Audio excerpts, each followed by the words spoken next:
ദൈവത്തിൻ്റെ അതിപരിശുദ്ധമായ നാമം വാഴ്ത്തപ്പെടുമാറാകട്ടെ. വിശ്വാസികൾ പിന്മാറി സഭകളിൽ നിന്ന് പോകുന്നതിന് വളരെ കുറച്ചേ ആ വിശ്വാസികളുടെ സ്വഭാവദൂഷ്യമുള്ളൂ എന്ന് മനസ്സിലാക്കിയിട്ട് 90% നിലവിൽ അവിടെ ഇരിക്കുന്ന ശുശ്രൂഷകൻ്റെയും വിശ്വാസികളുടെയും സഭയിലെ വിശ്വാസികളുടെയും പ്രവർത്തനങ്ങളാണ് എന്ന് നമുക്ക് മനസ്സിലായി. അതിനകത്ത് ഇന്ന് നമുക്ക് മനസ്സിലായ ഒരു പ്രധാന വിഷയമാണ് എതിർ പ്രാർത്ഥനകൾ.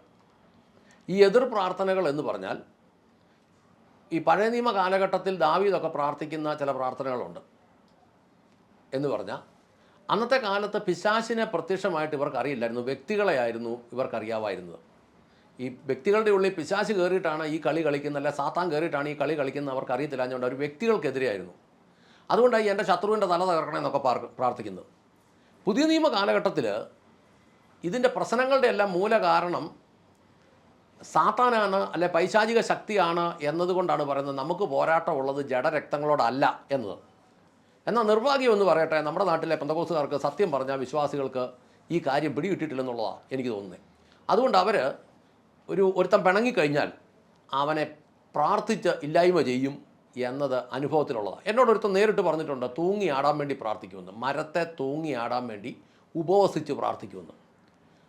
ഇതൊന്നും വേറെ ആരും പറഞ്ഞതല്ല, നേരിട്ട് പറഞ്ഞ ചരിത്രങ്ങളാണ്. അങ്ങനെ മരത്തെ തൂങ്ങി ആടാൻ വേണ്ടി ഉപവസിച്ച് പ്രാർത്ഥിക്കുമെന്ന് പരസ്യമായിട്ട് പറയുന്നവൻ രഹസ്യമായിട്ട് എന്നൊക്കെ പണികൾ കാണിക്കും. ഒരുത്തൻ പറഞ്ഞതാണ്, ഒരാൾ പറഞ്ഞതാണ് അങ്ങേര് കെട്ടത് ഞാൻ അഴിക്കുകയായിരുന്നു. അപ്പോൾ കെട്ടും അഴിക്കയും സകല പരിപാടികളും സകല കൊള്ളരുതായികളും നമ്മുടെ വിശ്വാസ ഗോളത്ത് ഉണ്ടെന്ന് നമുക്ക് മനസ്സിലാക്കാം. അപ്പോൾ അത് എതിർ പ്രാർത്ഥനകൾ. ഇനി വേറൊരു വിഷയമാണ് സഭയിലെ വെട്ടും കുത്തും. ഞാൻ ഈ വിഷയം ഈ വീഡിയോ കൊണ്ടങ്ങ് അവസാനിപ്പിക്കാൻ ആഗ്രഹിക്കുക. ഇതും പോയാൽ 10-15 വീഡിയോ ചെയ്യേണ്ടി വരും. അപ്പോൾ അതങ്ങനെ കൊണ്ട് സമയം കളയാൻ ആഗ്രഹിക്കുന്നില്ല. ശുശ്രൂഷകൻ്റെ വെട്ടും കുത്തും, അതിന് വളരെ രസകരമായതും എന്നാൽ കാര്യമുള്ളതുമായ ഒരു കാര്യം പറയാം. ഒരു സഭയിൽ ശുശ്രൂഷകനും സെക്രട്ടറിയായിട്ട് അങ്ങ് മത്സരം തുടങ്ങി. സഭ രണ്ടായിട്ട് അങ്ങ് ചെതറി. വളരെ കുറച്ച് ആൾക്കാർ ശുശ്രൂഷകൻ്റെ ഭാഗത്തും ബാക്കി കൂടുതൽ ആളുകൾ സെക്രട്ടറിയുടെ ഭാഗത്തും നിന്ന് ഇയാളെ ഒന്ന് പറഞ്ഞു വിടാൻ വേണ്ടി പഠിച്ച പണി 18 നോക്കി. ഈ ശുശ്രൂഷകന് സെൻട്രലിൽ നല്ല പിടിയുള്ളവനായതുകൊണ്ട് ഇയാൾ എന്ത് ചെയ്താൽ പോവുകയല്ലായിരുന്നു. അവസാനം ഒരു തരത്തിൽ കളിച്ച് സെക്രട്ടറി ഇത് കൊണ്ടുവന്ന് അവസാനം യാത്രയയപ്പ് യോഗത്തിൽ പ്രസംഗിക്കണമല്ലോ. അങ്ങനെ സെക്രട്ടറി എഴുന്നേറ്റ് നിന്ന് വളരെ കാര്യങ്ങൾ പറഞ്ഞു. നമ്മുടെ ശുശ്രൂഷകൻ ദീർഘകാലമായി നമുക്കിവിടെ ശുശ്രൂഷകൾ ചെയ്യുകയായിരുന്നു, ബഹുമാന്യനാണ്, ആദരണീയനാണ്, അങ്ങേരെ ഓർത്ത് സ്തുതിക്കുന്നു, അങ്ങേരുടെ അങ്ങനെ ഇങ്ങനെ ഓർത്ത് സ്തുതിക്കുന്നു എന്നെല്ലാം പറഞ്ഞ് ലാസ്റ്റ് പറഞ്ഞു ഒരു വചനഭാഗം ഒന്ന് വായിക്കാമെന്ന് പറഞ്ഞിട്ടൊരു വചനഭാഗം വായിച്ചു. എടുത്താട്ടെ, സദൃശ്യവാക്യം 28:1. ആരും ഓടിക്കാതെ ദുഷ്ടന്മാർ ഓടിപ്പോകുന്നു. മതി. അപ്പോൾ പാഷക്കെട്ട് കൊടുത്തതാണ്, ആരും ഓടിക്കാതെ ദുഷ്ടൻ ഓടിപ്പോകുന്നു. പിന്നെ ഇതിൻ്റെ പേരിൽ ഒരു 10 വാക്യം അങ്ങോട്ട് പറഞ്ഞു. വെട്ടും കുത്തിനെ കുറിച്ചാണ് നമ്മൾ പറയുന്നത് കേട്ടോ. പാസ്റ്റർ അതിലും വലിയ മിടുക്കനല്ലേ. പാസ്റ്റർ അത് കഴിഞ്ഞ് മറുപടി പ്രസംഗത്തിന് എഴുന്നേറ്റപ്പം പാസ്റ്റർ ഇവരെ എല്ലാം ഓർത്തൊരു സ്തുതിയെല്ലാം സ്തുതിച്ചിട്ട് പാസ്റ്റർ ഒരു മറുകോൾ അടിച്ചു കൊടുത്തു. അതെന്താ അറിയോ? ഉൽപ്പത്തി 22:5. അബ്രഹാം ബാല്യക്കാരോട് നിങ്ങൾ കഴുതയുമായി ഇവിടെ ഇരിപ്പിൻ, ഞാനും ബാലനും അവിടത്തോളം ചെന്ന് ആരാധന കഴിച്ച് മടങ്ങി വരാം എന്ന് പറഞ്ഞു. അതിനകത്തൊരു കൊച്ചു വാക്കൂടെ പാസ്റ്റർ കൂട്ടിച്ചേർത്തു, നിങ്ങൾ ഈ കഴുതയുമായി ഇവിടെ ഇരി. സെക്രട്ടറിയെ ഉദ്ദേശിച്ചാണ് പറഞ്ഞേ. ആരും ഓടിക്കാതെ ദുഷ്ടൻ ഓടിപ്പോകുമെന്ന് സെക്രട്ടറി പറഞ്ഞത് പാസ്റ്ററെ ഉദ്ദേശിച്ചാണ്. പാസ്റ്റർ തിരിച്ചു പറഞ്ഞു നിങ്ങൾ ഈ കഴുതയായിട്ട് ഇവിടെ ഇരി എന്ന് പറയുന്നത് സെക്രട്ടറിയെ ഉദ്ദേശിച്ചാണ്. അപ്പോൾ ഈ രീതിയിലാണ് സഭയ്ക്കകത്തെ വെട്ടും കുത്തും പോകുന്നത്. അപ്പോൾ ഇതുപോലത്തെ പണികൾ ഇങ്ങനെ വരുമ്പോൾ ആളുകൾക്ക് ഇരിക്കാൻ പറ്റില്ല. കാരണം ഇതിനകത്ത് കിടന്ന് പഠിച്ച് വായിച്ചും പഠിച്ചും എവനിട്ട് എവിടെ ഇട്ട് വെട്ടണമെന്നുള്ളത്, എന്തിട്ട് വെട്ടണമെന്നുള്ളത്, എങ്ങനെ ഇട്ട് വെട്ടണമെന്നുള്ളത് ഇപ്പം വിശ്വാസികൾക്കും ശുശ്രൂഷകർക്കും നല്ല പരിചയമാണ്. പ്രത്യേകിച്ച് ശുശ്രൂഷകർക്ക് നല്ല പരിചയമാണ്. ഈ എതിർ പ്രാർത്ഥന പോലെ തന്നെ വെട്ട് കണ്ടമാനമായി കഴിയുമ്പം ആളുകൾ പിന്മാറിപ്പോവും, മടുത്തു പോകുവരും. പിന്നെയുള്ള ഒരു പരിപാടിയാണ് ഈ സംഘം ചേർന്നുള്ള പരിഹാസങ്ങൾ. അവിടെ ഇവിടെ നിന്ന് ചിരിക്കുക, ചോദിക്കുമ്പോൾ ഒന്നും ഇല്ലെന്ന് പറയുക, കയറി ചെല്ലുമ്പോൾ കളിയാക്കുക, കുനിഞ്ഞു നിൽക്കുക, മാറി നിന്ന് ചിരിക്കുക. ഇതെല്ലാം സഭയ്ക്കകത്ത് വിശ്വാസികളുടെ ഇടയ്ക്കുള്ള പരിപാടികളാണ്.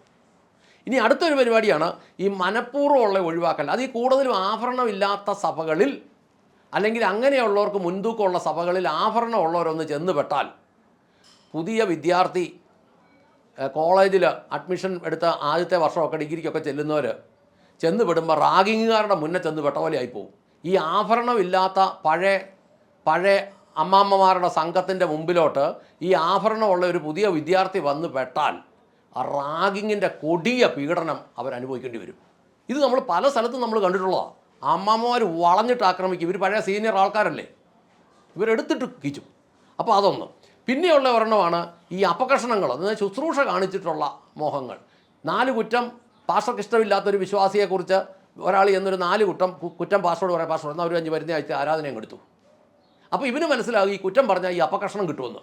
ഇങ്ങനെ അപകർഷണം കൊടുക്കുമ്പോഴും ആളുകൾ വെളിപ്പോവും. കാരണം അതിനുള്ള അപകർഷണത്തിൻ്റെ നന്ദി അവൻ കാണിക്കും. അവൻ ആ നന്ദി കാണിക്കുമ്പം ഇതെല്ലാം ഈ സാധാരണ ജനത്തിൻ്റെ മണ്ടേ വന്ന് കയറും. അടുത്തതാണ് ഈ ഏഷണിയും കുറ്റം പറച്ചിലും. ഇല്ലാത്ത കാര്യങ്ങളെല്ലാം അങ്ങോട്ടും ഇങ്ങോട്ടും, അവളെ ശ്രദ്ധിച്ചായിരുന്നോ, അവളുടെ അത് ശ്രദ്ധിച്ചായിരുന്നോ, അവനെ ശ്രദ്ധിച്ചായിരുന്നോ, അവൻ്റെ പോക്ക് ശ്രദ്ധിച്ചായിരുന്നോ, അവൻ്റെ അന്നത്തെ പ്രസംഗം ശ്രദ്ധിച്ചായിരുന്നോ, ഇതല്ല. ഇതിങ്ങനെ ഒരിത്. പിന്നെയുള്ളതാണ് ഈ പക്ഷം പിടുത്തമുള്ള ആളുകൾ. അതാ 1 കൊറിന്ത്യർ 3:3-4 ഒന്ന് വായിച്ചേ.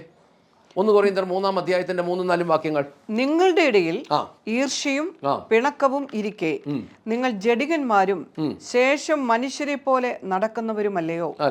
ഒരുത്തൻ ഞാൻ പൗലോസിന്റെ പക്ഷക്കാരനെന്നും മറ്റൊരുത്തൻ ഞാൻ അപ്പല്ലോസിന്റെ പക്ഷക്കാരനെന്നും പറയുമ്പോൾ നിങ്ങൾ സാധാരണ മനുഷ്യരല്ലയോ? ഒരുത്തൻ പൗലോസിന്റെ പക്ഷക്കാരനാണോ, ഒരുത്തൻ അപ്പല്ലോസിന്റെ പക്ഷക്കാരനാണോ? അവിടെ യേശുക്രിസ്തുവിന്റെ പക്ഷക്കാരനൊന്നും ആരും ഇല്ല. ഇപ്പം നമ്മൾ നോക്കിയ ദേശത്ത് യേശുവിനെ കുറിച്ച് പറഞ്ഞാൽ ചോദിക്കാൻ വിശ്വാസിക്ക് ഒരു താല്പര്യവുമില്ല. ഞാൻ ചില വർഷങ്ങൾക്ക് മുമ്പ് കുമളിയിൽ ഒരു ഗ്രൗണ്ടിൽ പ്രസംഗിച്ചപ്പോൾ ഞാനിങ്ങനെ പറഞ്ഞു, ലൂസിഫർ സ്വന്തമായി 5 സെൻറ്റ് സ്ഥലം പോലും ഇല്ലാത്ത ഒരു കൂതറയാന്ന് പറഞ്ഞു. ഈ കൂതറയെന്ന് പറഞ്ഞ വാക്കായിരിക്കും, അതൊരു വെറും തറയാന്നുള്ളൊരു അർത്ഥം മാത്രമേ ഉള്ളൂ. പക്ഷേ അതിനെ എതിർക്കാൻ വന്നത് മുഴുവൻ പെന്തക്കോസ്ത് പിള്ളേർ. അവർ പറഞ്ഞു ഞങ്ങൾ ഇവനിട്ട് അടിച്ചിട്ടേ പോകുള്ളൂ. അപ്പം വന്നവനെല്ലാം ലോ വേസ്റ്റ് പാൻ്റായിട്ടിരിക്കുന്നത്, മുടിയെല്ലാം ഇങ്ങനെ കമ്പി പോലെയാണ് നിൽക്കുന്നത്, താടിയൊക്കെ ഇങ്ങനെ പിണ്ണാക്ക് വെള്ളം കുടിച്ചിട്ട് നിൽക്കുന്ന ആട്ടുമുട്ടന്മാരുടെ താടി പോലെയാണ് നിൽക്കുന്നത്. ഇങ്ങനെയുള്ള കുറേ വൃത്തികെട്ട പിള്ളേരാണ് കയറി വരുന്നത്. എന്ന് പറഞ്ഞാൽ ഇവനൊക്കെ കുനിഞ്ഞു കഴിഞ്ഞാൽ ഇവൻ്റെയൊക്കെ പാൻറ്റിൻ്റെ അങ്ങേയറ്റം വരെ കാണാം. അതുകൂട്ട് ലോ വേസ്റ്റ് ജീൻസും ഒക്കെ ഇട്ട് വന്നിട്ട് പറയാം ഞങ്ങൾ ശുദ്ധ സുവിശേഷത്തിൻ്റെ ആൾക്കാരാണ്. അന്നേരം ഇവന്മാർ തല്ലണമെന്നും പറഞ്ഞൊരു 15 മിനിറ്റ് അവിടെ കിടന്ന് കിടന്നു. കാരണം ലൂസിഫറിനെ കുറിച്ച് പറഞ്ഞപ്പോൾ ഇവന്മാർക്ക് നൊന്ത്. കാരണം ഇവന്മാരുടെ അപ്പൻ്റെ കാര്യമായി പറയുന്നത്. യേശുവിൻ്റെ കാര്യം പറഞ്ഞാൽ ഇവന്മാർക്ക് ഒരു വിഷയമില്ല. ലൂസിഫറിനെ തൊട്ടപ്പോൾ ഇവന്മാർക്ക് ചൊറിഞ്ഞു. ഇവന്മാർ പറയാം ഞങ്ങൾ ഇവിടെ ശുദ്ധ സുവിശേഷത്തിൻ്റെ ആൾക്കാരാണെന്ന് പറഞ്ഞു. ഒരു അരമണിക്കൂർ കഴിഞ്ഞ് ഇവന്മാർ അവിടുത്തെ അംഗമെല്ലാം കഴിഞ്ഞ് പോയി കഴിഞ്ഞപ്പോൾ സത്യത്തിൽ എന്നാന്ന് ചോദിച്ചാൽ അവിടുത്തെ പാസ്റ്ററുടെ കയ്യിൽ നിന്ന് ഈ കൺവെൻഷൻ നടക്കുന്ന സ്ഥലത്ത് പന്തലിടാൻ ഇവന്മാർ കരാറെടുത്തതാണ്.